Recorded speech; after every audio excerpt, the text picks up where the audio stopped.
hogy mi a közös a matcha lattéban, egy dühös plüsmókusban és a szandálban, amit gyerekkorodban sírva vettél fel.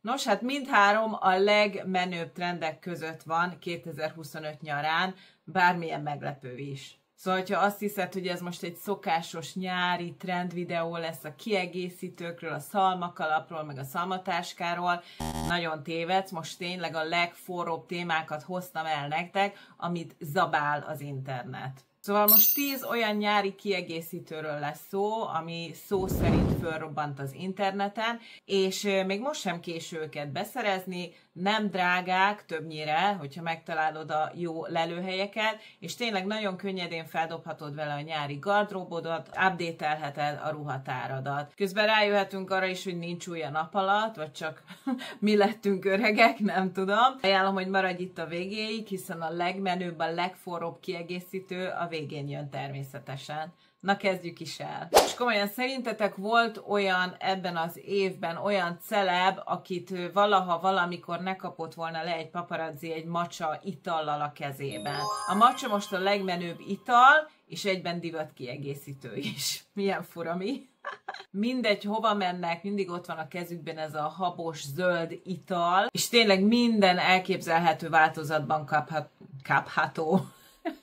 kapható a matcha, kapható jeges, latte, zaptejes verzió, és ez már nem csak egy kávé helyetti alternatíva, hanem gyakorlatilag egy divat statement. És nem csak mint ital divatos, tehát itt is láthatjátok az interneten, a TikTokon is, meg itt a YouTube-on is, hogy rengeteg ilyen matcha kihívás, meg matcha kóstolás lehet látni, szóval tényleg nagyon menő.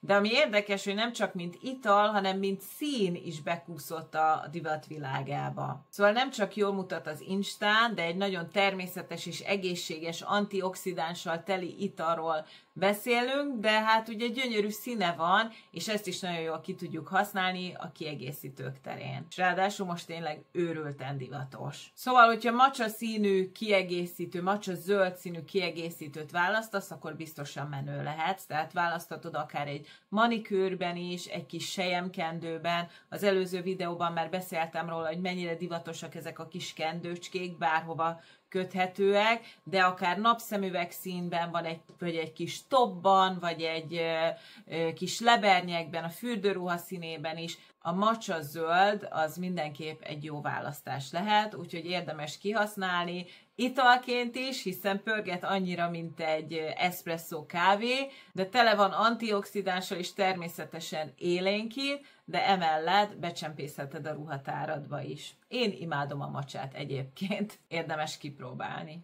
Na és most, ez az abszolút hihetetlen. Biztos te is emlékszel a strandszandálokra, amit anyáink ránk erőltettek, hogy nehogy belelépjünk valamibe és megvágja a talpunkat. Én úgy utáltam, hogy ezt el se tudom mondani, tehát ez egy kínszenvedés volt egy ilyen szandált fölvenni, főleg, hogyha táborba is el kellett vinni, halálégő volt.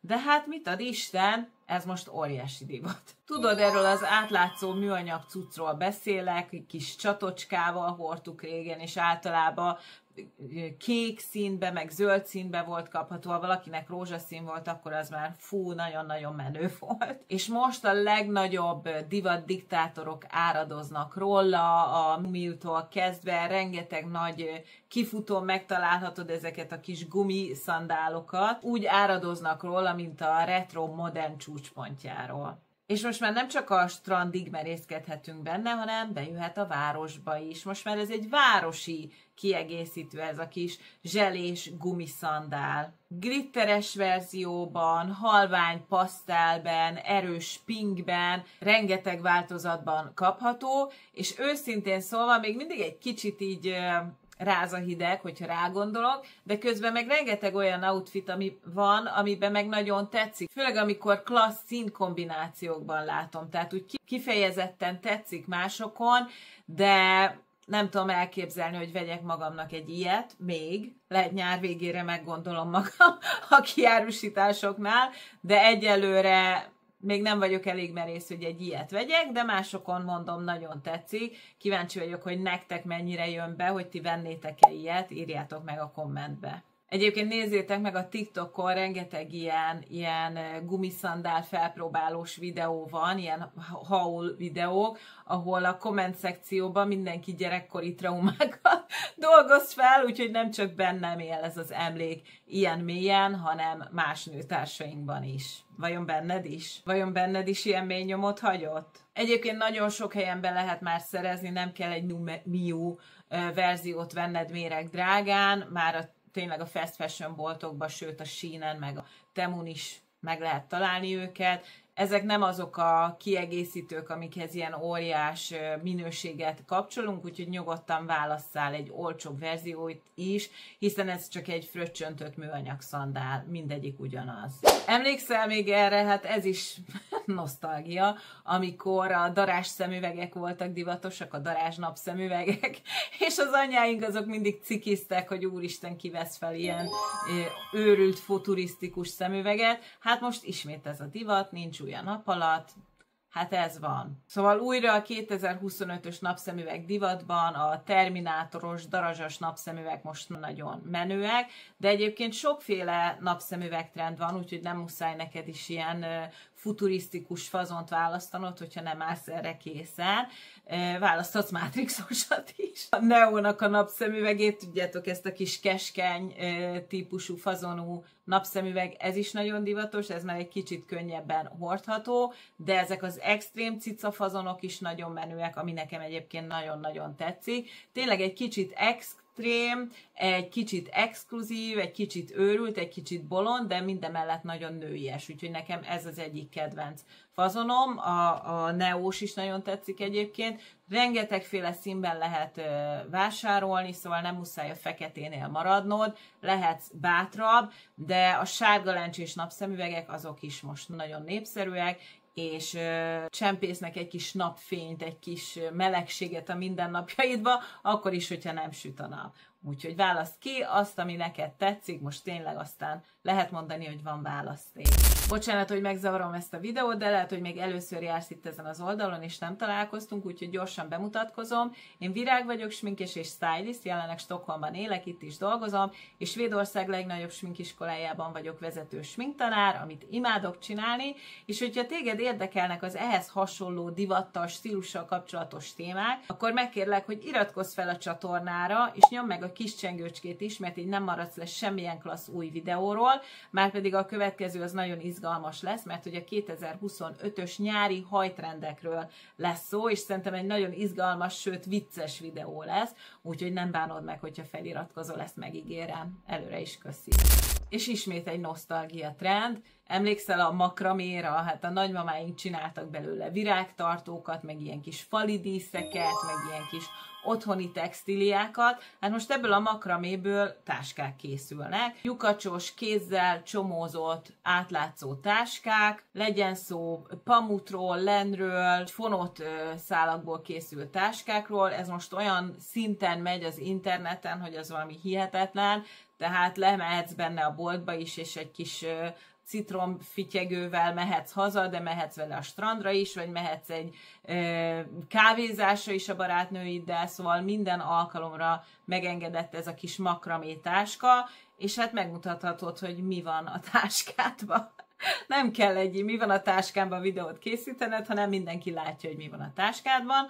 Szóval, hogyha ez zavar, egyébként nyugodtan ki lehet bélelni egy kis vászonbéléssel, szerintem marha jól néz ki, hogyha mondjuk egy nyers színű makramé táska és egy színes kis bélés díszíti egy narancssárga vagy türkis színű, és akkor nem lehet annyira belelátni, hogy micsoda kupi van a táskádba, de egyébként szerintem marha jól néz ki, én ezt egy ilyen természetes trendbe tudnám beilleszteni, egy len outfitbe, egy ilyen kis bőrpántokból álló szandálhoz, bőrkiegészítőkhöz, ilyen természetes anyagokból készült kiegészítőkhöz szerintem nagyon-nagyon jól illik, és egy abszolút nyári viselet. Rengeteg helyen kaphatóak ilyen táskák, akár a Zarába, más fast fashion boltokba, de akár az Etsin is, vagy szerintem akár a Vinteden is találhatsz ilyeneket, úgyhogy tényleg ezt nem nehéz beszerezni egyáltalán.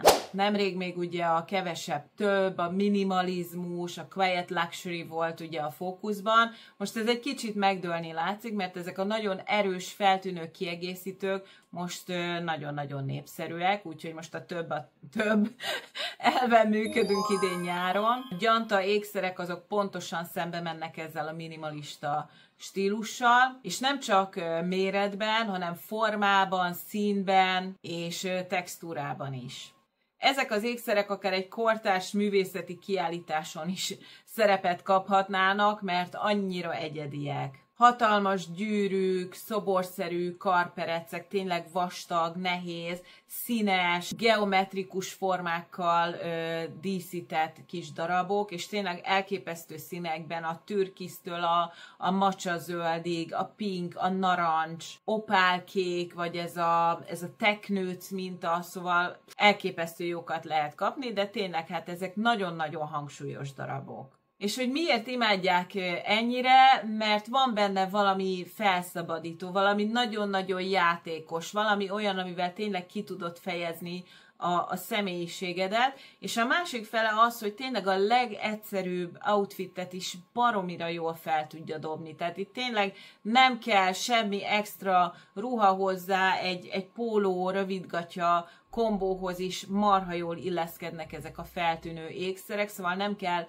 túl gondolni, szerintem tökéletesek a nyári szezonra, jó, hát lehet, hogy egy kicsit melegítenek, hogyha mondjuk 40 fok van, de mondjuk egy nyári estén szerintem marha jó kiegészítő lehet, amikor egy kicsit lehűl a levegő, és egy ilyen kis libi-lobi len ruhácskába sétálsz a tengerparton, nyugodtan felékszerezheted magad ezekkel a nagyon vicces és jópofa kiegészítőkkel. Egyébként ezek a kiegészítők a 60-as években is elképesztően divatosak voltak, úgyhogy lehet, hogy anyukád vagy nagymamád szekrényében még lapul egy-két ilyen kis bizsú, akkoriban plastik bizsúnak hívták, és fillérekért lehetett kapni. Most meg divatmagazinokban szerepel, és tényleg ilyen művészeti alkotásként állítják be, és az Etsy-n 80 eurókat is elkérnek egy-egy darabért, szóval látjátok, így változik a világ, lehet, hogy van egy-két kincs a nagymama szekrényébe is, érdemes utána nézni. De egyébként bolhapiacon, vagy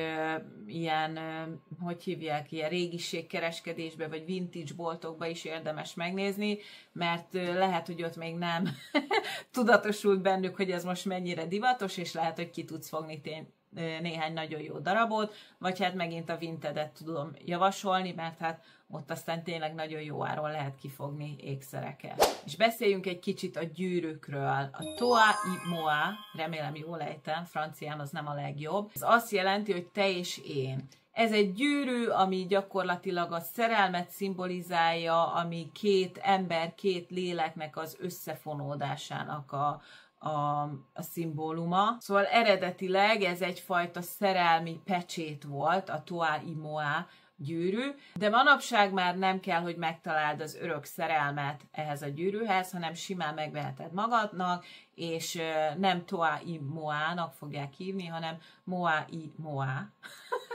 Vagyis nem te és én, hanem én és én. Tehát a saját magad szeretetét is ünnepelheted ezzel a gyűrűvel, ami egyébként szerintem marha jól néz ki. Tényleg választhatsz két különböző színű kővel díszítettet, vagy két különböző formával díszített gyűrűt. Lehet ezüst, arany, lehet bizsú, lehet tényleg drága kő, úgyhogy a legolcsóbbtól a legdrágábbig mindenféle fazont, minőséget megtalálni a piacon, válaszd ki azt, ami neked megfelel, de egyébként szerintem elképesztően jól néz ki ez a gyűrű, és hogyha te szeretsz több gyűrűt hordani a kezeden, akkor ezt is nagyon jól lehet kombinálni. Én nyilván egy kicsit egyszerűbb gyűrűkkel venném föl, hogy a fő hangsúly ezen a szépségen legyen, de nyilván ezt ki tudod találni magadnak, hogy milyen kombinációban szereted. A trend egyébként eredetileg a legenda szerint Napóleontól származik, ő adott először ilyet Józsefinnek, a császárnőnek, a feleségének, aztán jött Jackie Kennedy, majd Megan Fox, és most lehet, hogy te, mert te is megérdemled ezt a gyűrűt. Szerintem azért ilyen népszerű, mert hogy egy kis történet is kapcsolódik hozzá. gyakorlatilag egy kis történetet viselsz az ujjadon, még hogyha nem is gyémánt, még ha nem is rubin, de mégiscsak egy darabka történelem. Lehet romantikus, lehet ironikus, és lehet a saját magad szeretetének a kifejezése. Minden csak azon múlik, hogy te hogyan értelmezed ezt a Toa Imoa gyűrűt. Bármelyik outfitet azonnal egy kicsit újabb szintre emeli, főleg, hogyha egy matcha lattét tartasz a kezedben, és úgy villantod a kis gyűrűdet. Így aztán abszolút trendi leszel. Szóval lehet, hogy nincs melletted senki, aki megkérné a kezedet, semmi baj. Hidd el, hogy te is vagy olyan jó parti, hogy megérdemled ezt a gyűrűt. Lehet, hogy magadtól, magadnak, de megérdemled. Szóval Moa Imoa. Én is veszek magamnak egyet.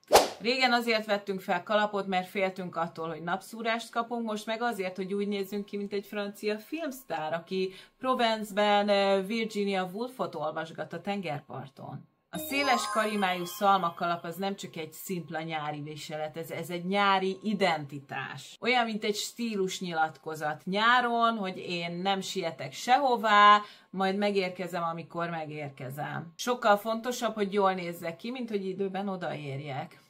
Szóval nagyon menő szerintem, és nem csak, hogy menő, de nyilvánvalóan védelmet ad a naptól, és nem csak az arcodnak, hanem az egész dekoltázsodnak, válladnak, egy nagyon szép keretet ad az arcodnak, és egy azonnali luxus érzetet ad, egy azonnali dívás megjelenést. Szerintem, aki ilyen kalapot hord, azt egyszerűen nem merik megkérdőjelezni, hogy vajon miért vesz fel ilyen kalapot, mert egy annyira határozott megjelenést ad, hogy itt nincs helye kérdésnek. Régen ugye ez a fajta szalmakalap, ez az arisztokrácia felső 10 000-nek az outfitjeihez tartozott, de manapság már mindenki hordhatja, és ez benne a legjobb. Nem kell hozzá luxusjak, akár a körúton vagy a Balcsi-parton is simán vonulhatsz benne, hogyha bevállalós vagy, már pedig miért ne lennél az? Hiszen egy nagyon praktikus kiegészítő, és emellett nagyon emeli az outfitet fényét, tényleg bármilyen egyszerű ruhát, libilobit, rövid nadrágot fölvehetsz, és földobsz hozzá egy ilyen kalapot, és már is mindenki királynőnek fog nézni, és utat enged a tömegbe. Én azt javaslom, hogy ahhoz, hogy ne legyen túl meleg, vagy túl kényelmetlen, tűzd föl a hajadat hozzá, és úgy tedd föl, tehát, hogy ne melegítsen itt extrába a hajad, lehet egy matcha színű kendőt is fölkötni rá, vagy bármilyen színű kendőt, ami illik az outfitedhez. Gyakorlatilag ez a kalap mindenfajta stílushoz viselhető. Lehet egy nagyon nőies ruha, egy csupa len outfit, egy fehér atléta és egy farmershort kombójához is. Gyakorlatilag tényleg mindenhez megy. Volt idő nem is olyan nagyon régen, amikor az aranyat ezüsttel keverni, ez eléggé ciki volt, anyukám is azt mondta volna, hogy mi ez a kupleráj, kislányom.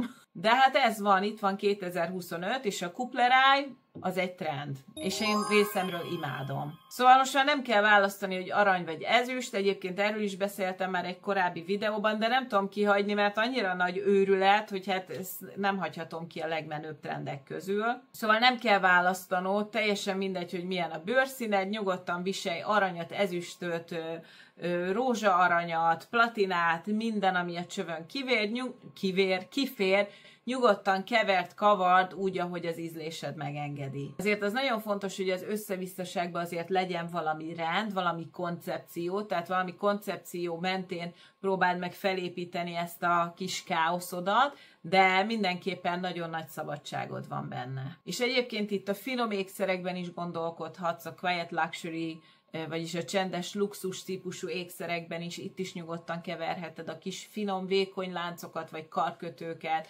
vagy két különböző fülbevalót, szóval itt is van lehetőség a játékosságra, nem csak az ilyen nagy hangsúlyos kiegészítőknél, hanem a finomaknál is. Hogy vajon honnan jön ez a trend? Hát én azt hiszem, hogy valaki olyantól, aki reggel nem találta meg a fülbevalója párját, és akkor azt mondta reggel, hogy tudod mit, ma ilyen napon van, felemás fülbevalót fogok feltenni, és lám, egy új trend született belőle. Szóval nyugodtan rétegezz, variálj, kombinálj. Az a lényeg, hogy itt a fémek vigyék el a sót, és ne az öltözet. Szóval, hogy legyen alkalma az ékszereknek kiemelkedni az outfitedből. Nekem is van bokaláncom, még a régmúlt évekből, ami valahol ott porosodhat talán a tinédzserkori hülyeségek dobozban, a pillangós tetkók meg a pufitól tartók mellett, de most visszatért. Ugye beszéltem az előző videóban a testékszerekről, és abban említettem a bokaláncokat is, de most szeretnék egy kicsit nagyobb fókuszt helyezni a bokaláncokra, mert tényleg mindenhol látni most ezeket a kis szépségeket. Szóval a bokalánc 2025-ben is újra flörtöl, és kiemeli a szép karcsú kis bokádat, de most ne olyanra gondolja, amit mondjuk a barátnőd fűzött neked, és egy ilyen örökbarátság bokalánc, hanem egy kicsit kifinomultabb változatban. A kifinomultabb nem azt jelenti, hogy kis vékony és egyszerű, mert lehet akár egy annyira díszített, mint egy nyaklánc vagy egy karkötő, lóghatnak róla kis fityegők, vagy tengeri csillag, vagy kagyló, szóval kifejezetten egy ilyen nyári témájú kis bokalánc is lehet, és szerintem elképesztően jól néz ki egy szép lebarnult lábon, főleg, hogyha vékony a bokád. Szerintem a legjobban a strandon néz ki egyébként, mezitláb a homokba, egy csinos fürdőruha, egy ilyen kis kimonó, vagy kaftán, hát össze-vissza beszélek ma is, kaftán, ilyen kis lebegő valamicske, és egy szép bokalánc, szerintem elképesztően jól néz ki, de egy csinos bőrszandállal, egy balerinával is el tudom képzelni. Valahogy nekem a tornacipőhöz nem illik egyáltalán, szóval ez a két stílus valahogy két külön világ. Mindenképpen olyan cipőt tudok elképzelni, amiben látszik a lábfej legalább valamennyire, szóval a boka kiemelkedik a cipőből, szóval próbálj erre fókuszálni. Nekem a bokalánc az olyan, mint egy ilyen kis titkos üzenet, mint egy kis finom csillanás, ami éppen csak, hogy ott van, nem kiabál, nem ordít, hanem csak finoman megcsillan a napfénybe, és szépen a szép formás lábadra hívja fel a figyelmet. Szerintem írtó szexi. És most jöjjön akkor tényleg, amit ígértem, a legnagyobb őrület, a legizgalmasabb. Szóval 2025 nyarán már nem az a kérdés, hogy milyen táskád van, hanem az, hogy mit tettél rá. A sima táska az már unalmas. Az egyediség, azon van a lényeg. Szóval az a menő, hogyha mindenkinek egy egyedi dekorált táskája van, hogyha mindenféle kis csüggő, füngő, kis bigyókkal díszített kis táskád van. Ez a legnagyobb őrület. Ez a trend az egyéniségednek a kifejezéséről szól, hogy minél egyedibb legyen a táskád, minél inkább rólad szóljon. Lehetnek gyöngyök, vintage díszek, kis párfümös üvegek, kis plüss figurák, pomponok, Barbie kiegészítők, vagy akár régi hajgumik is. A TikTokon egyébként már külön trend van erről, hogy mit mond el a táska díszítésed rólad, és akkor az emberek elemzik a különböző kis ráaggatott kütyüket, hogy ó, hát ez a kis moncsicsi, ez a belső gyermeket testesíti meg, a csillag az elfeledett álmaimat, és stb. Stb. Tehát ilyen szinten ennyire belevonják a saját személyiségüket a táska díszítésbe, kicsit szerintem túl gondolva ezt az egészet, de hát szóval tényleg egy kicsit túl van hype-olva, de hát minden trend ilyen, így van. De hogyha belegondolunk, valahol mégis működik, mert ugye te sztorid lesz a táska. Hogyha a többiek nem is tudják, mit jelent, de te tudod. Tehát ez ugye az egyedivé tevésnek a lényege. És ez egy csomó nőnek, lánynak segít abban, hogy tényleg kifejezze az érzelmeit, a személyiségét, még hogyha csak ilyen kis apróságon keresztül is. Na és itt jön a képbe a Labubu. Biztos hallottál már róla. Egy kis figura, egy kis cukiság szerintem, ami egykor az egyediség kifejezésére szolgál, de hát ma már járványszerűen terjed az interneten, és gyakorlatilag már minden ember fia lányának van egy Labubuja. A Labubu a kínai The Monsters márkának volt a kis figurinója, vagy figurája. Egy kis plüss szörnyecske, ami a másságot testesítette meg. Gyakorlatilag azokat, akik egy kicsit kilógnak a sorból, akik nem találják a helyüket a társadalomba. Egy kis gülüsszemű, fura szörnyecske a társadalmi elvárások ellen. A Labubut ugye a Monsters kollekcióban a Pop Mart designer márka hozta létre. Ez egy ilyen figuragyár, aki gyűjthető kis figurákat gyárt, és a Labubu ez egy vakdobozos figura volt, vagyis az is, és az volt a lényege, ugye megveszed ezt a kis figurát, és nem tudod, hogy melyik változat van a dobozba, szóval ezáltal egyébként vásárlásra ösztönöznek, hogy vedd meg az összeset, vagy addig vásároljál, amíg meg nem találod azt a figurát, amit te éppen szeretnél. Ez a lényege a vakdobozos figuráknak, és gyűjtsd össze az összes karaktert. Nagyon jó bizniszmodell egyébként. Szóval gyakorlatilag olyan népszerűek lettek, mint a gyerekeknek a Kinder tojásban gyűjthető figurák, csak ugye ez jóval drágább, és felnőtteknek készült. Szóval egyedileg gyűjtői változat volt, aztán nyilván jött a hype, jött a TikTok, és jöttek természetesen a másolatok is, amiket La Fufu-nak hívnak. Ezek a fake figurák, ugye a másolatok. Szóval most már gyakorlatilag minden fiatal táskáján ott lóg egy Labubu, és azt akarja szimbolizálni, hogy ő milyen különleges, de hát ebből a különlegességből gyakorlatilag egy egyenruhává vált, egy olyan dologgá, ami most már mindenkinél van, tehát ezáltal sokkal kevésbé különleges. De ettől függetlenül szerintem cuki, és működik, és lehet, hogy egyedivé varázsolja a táskádat, de ha már táskadíszről beszélünk, akkor ugye nem csak a Labubun van a lényeg, hanem az, hogy próbáld meg tényleg egyedien feldíszíteni a táskádat, és igen, felnőtt nőknek is lehet szerintem tök jó pofa, csak tényleg találj olyan dolgokat, amit érdemes ragadni erre a táskára. Lehet ez akár egy régi fülbevaló, egy gyöngyökből készült kis monogram, egy mini párfümös üveg, szerintem az nagyon-nagyon jó pofa. Egy vintage kulcs, egy régi kulcs, vagy egy szép medál, vagy lehet kombinálni, akár egy Labubut is föl lehet tenni, és egy kis vintage csármokkal, díszekkel még jobban földobni. Úgyhogy én nem akarok senkit lebeszélni a Labuburól, félre ne értsetek, csak érdekesnek találom ezt az egész jelenséget. Szóval mesélj, te mit lógatsz a táskádra? Te is szoktad díszíteni a táskádat, vagy nagyon távol áll tőled ez a trend? Írjátok meg kommentben. Na és te beleszerettél valamelyik trendbe? A macsába, vagy a kis műanyag szandálba? Nagyon kíváncsi vagyok, hogy tetszik-e nektek valamelyik, vagy hordanátok őket. Ezt is írjátok meg a kommentbe, kérlek szépen. Egyébként meg ennyi lett volna ez a kis videó, remélem, hogy tetszett nektek. Mindenképpen lájkold be, hogyha így van. Oszd meg, hogy más nőtársunk is legyen trendi ezen a nyáron, már ami még marad belőle. És ne felejts el feliratkozni, természetesen, ha eddig még nem tetted. Nagyon köszönöm, hogy itt voltál velem. Találkozunk a legközelebbi videóba, ami ne felejtjétek el, hogy a hajtrendekről fog szólni, és szerintem nagyon vicces videó lesz. Na puszi, sziasztok!